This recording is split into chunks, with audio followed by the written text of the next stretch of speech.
I think there are many things that we need to teach kids nowadays because the world is changing so rapidly.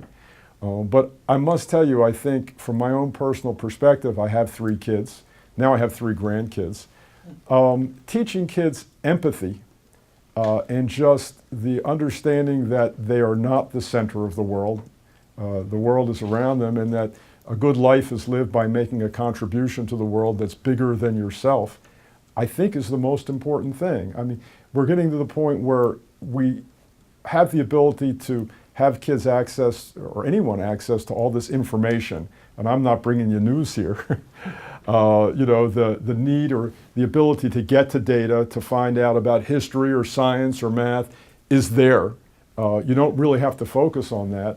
I personally believe that education should focus its attention on having kids understand that there's a bigger world than themselves out there, and that a life well lived and an enjoyable life is one in which you learn and study, but then give back and contribute to others. And I think if we accomplish that in the Jewish world, I think that's very much in line with what we study and learn as part of our Jewish religion.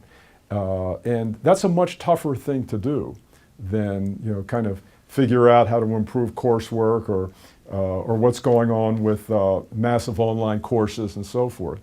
And, you know, I think one way of doing that is to engage kids in the world more, in the real world.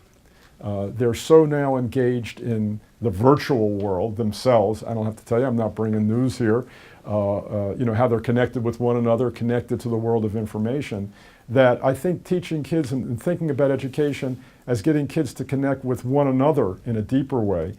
I don't know, I picked up this word mindfulness.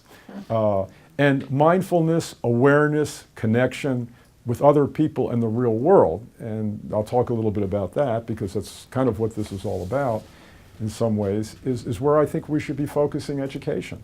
And that's a very different approach than we currently have today.